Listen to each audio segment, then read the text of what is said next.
En 1976, Patricia Columbo y su novio llevaron a cabo uno de los crímenes más atroces en la historia de Chicago. Esta es la historia del asesinato de la familia Columbo y los horrores que este episodio desencadenó. Esta es la historia de Patricia Columbo, quien nació el 21 de junio de 1956 en Estados Unidos. Hija de Mary y Frank Columbo, tiene un hermano llamado Michael, siendo ella la mayor. Durante los primeros años de vida de su hermano, Patricia se mostró protectora con él. Sin embargo, más adelante en la adolescencia, se convirtió en una chica rebelde, enfurecida porque las miradas ya no se centraban en ella, por lo que a partir de allí la relación con su familia se volvió tensa. La niña, que pronto se convirtió en una adolescente coqueta, alta, de pelo castaño, atractiva, sensual y que tenía una mirada ingenua, abandonó el colegio a sus 16 años. Para ese entonces parecía estar fuera de control, robó, se prostituyó y después de empezar a trabajar en una cafetería conoció a un farmacéutico llamado Frank De Luca, que trabajaba al lado.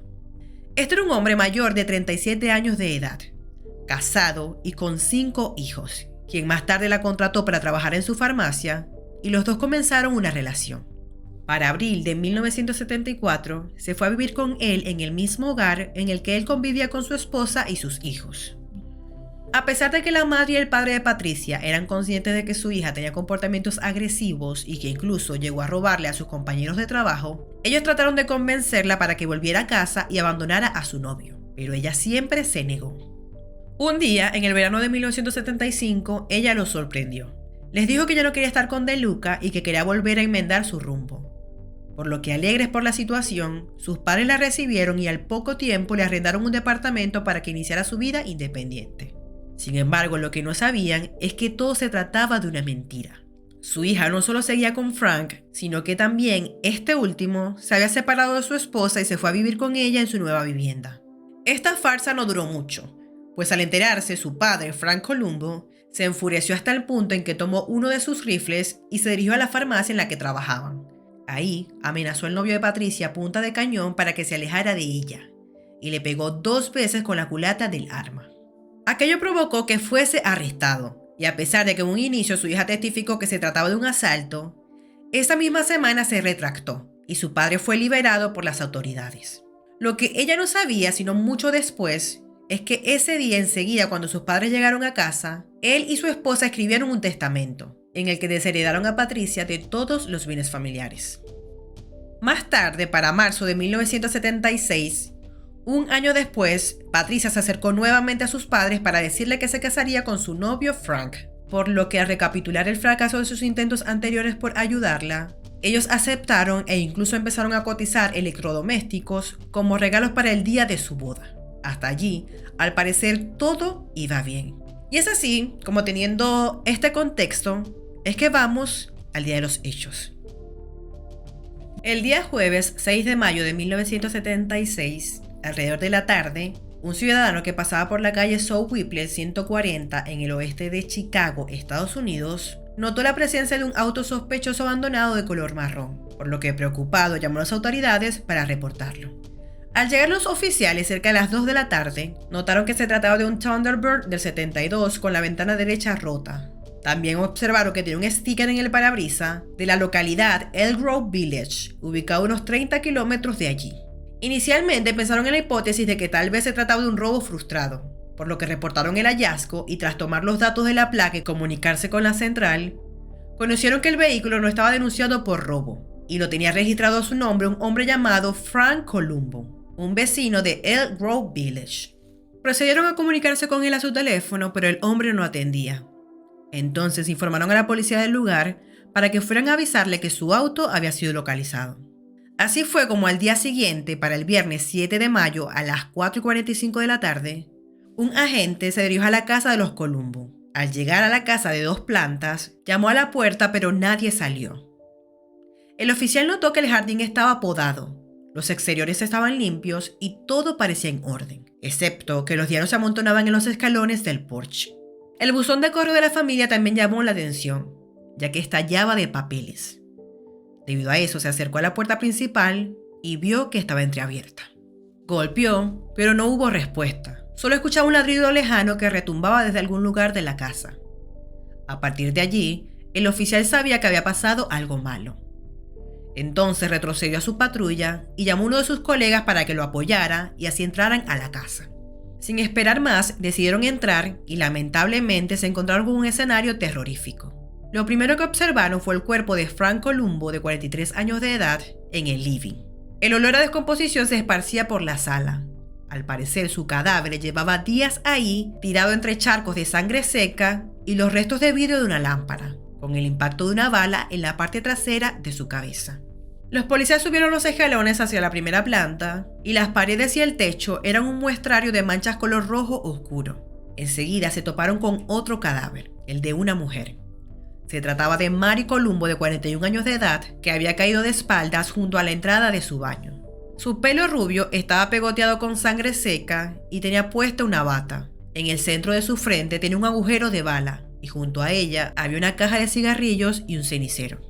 Debido a esos hechos, ante los primeros cuerpos, los policías decidieron que debían llamar a la Unidad Especial de Homicidios, ya que necesitaban expertos y técnicos en escenas de crimen. Pasadas las 5 de la tarde llegó a la casa el investigador Raymond Rose. Dicho hombre comenzó a tomar nota de cada detalle y fue así como en una de las habitaciones que faltaba por revisar, encontró el cuerpo sin vida de Michael Columbo, de apenas 13 años. Él tenía puesto lo que había sido una remera blanca y unos pantalones de jogging azules. Iba descalzo y su cara miraba hacia el techo. La cabeza era un revoltijo rojo. Sobre la mesa estaban 2 de las armas usadas en los homicidios. Unas tijeras doradas y una base de mármol, parte de un trofeo deportivo de béisbol, manchadas con sangre de las víctimas.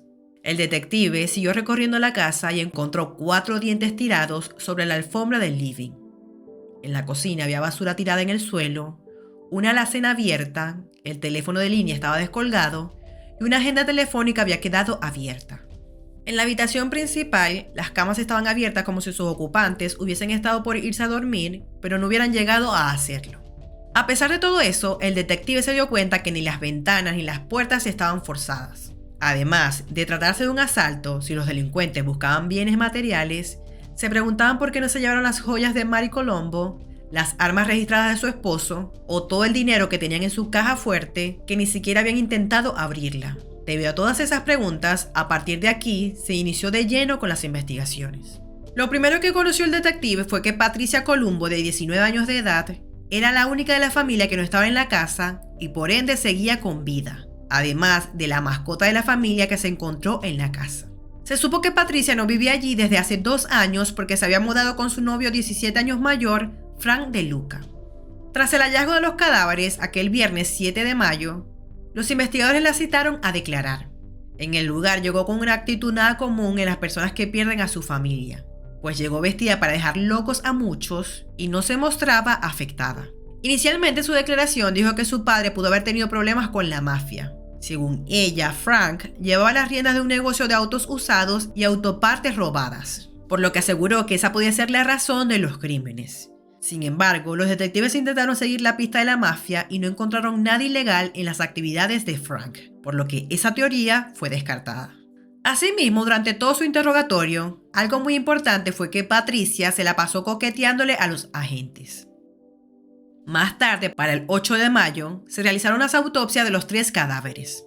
Los resultados arrojaron que en el cuerpo de Frank hubo 4 heridas de bala, pero además de los tiros, antes de morir había sido cruelmente torturado. Tenía múltiples heridas con un objeto filoso, probablemente ocasionados con el pie de cristal de la lámpara, y tenía puñaladas en el cuello y pecho. Su cráneo estaba prácticamente desintegrado por los golpes que había recibido, con la base del trofeo de mármol encontrado en el cuarto de Michael. Al revisar su boca notaron que le faltaban 4 dientes, y en su cuerpo hallaron numerosas quemaduras de cigarrillo. Mary Columbo había muerto de esa herida de bala entre sus ojos. Para los científicos, había caído al piso sin vida. Pero por las dudas, los atacantes también le habían cortado la garganta. Aunque no había rastros de agresión sexual, se habían tomado la molestia de bajarle la panty hasta los tobillos. Con respecto al hermano menor de Patricia, Michael Columbo, se determinó que había muerto parado. Dedujeron que los asesinos lo habían despertado para obligarlo a salir de la cama y le habían disparado. Pero además había sido atacado más de 87 veces con una tijera que quedó en la escena. Algunos cortes eran superficiales, por lo que los peritos médicos forenses creyeron que habían sido infligidos por una mujer. Un solo pelo se encontró sobre la camisa del menor. un largo pelo castaño que pertenecía a su hermana, Patricia.